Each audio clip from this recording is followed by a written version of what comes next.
शिव के शिष्य बनला में कवनो नइखे खर्चा बलमुआ हो। करवा दी शिव चर्चा बलमुआ हो। शिव के शिष्य बनला में कवनो नइखे खर्चा बलमुआ हो। करवा द शिव चर्चा बलमुआ हो। हमरा के सभे कोई बाझिन कहेला, होत सबेरे कोई मुँह ना देखेला।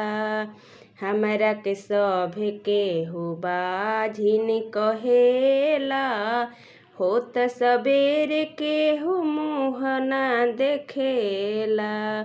गुरु की दया से होई, गुरु की दया से होई बबुआ सुघार का बलमुआ हो। करवा द शिव चर्चा बलमुआ हो। कतना दवाई में पैसा राउर लागल, ओझा से झरवावला से भूत नाही भागल। कतना दवाई में पैसा राउर लागल, ओझा से झरवावला से भूत नाही भागल।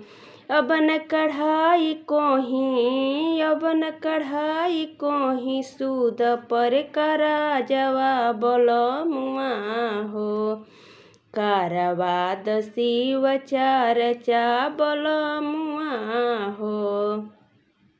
भैया हरेंदर के खबर करवा द, दीदी नीलम से भजन लिखवा द। भैया हरेंदर के खबर करवा द, दीदी नीलम से भजन लिखवा द। शिष्य परचा बाटी गावे, शिष्य परचा बाटी गावे, करे अइह चर्चा बलमुआ हो।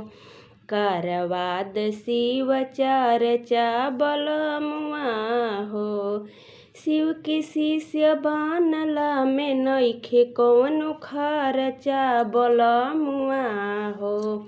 करवा द शिव चर्चा बलमुआ हो।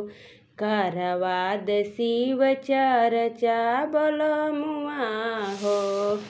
अगर आपको ये गीत अच्छा लगे तो लाइक और सब्सक्राइब जरूर करें और कमेंट करना ना भूलें।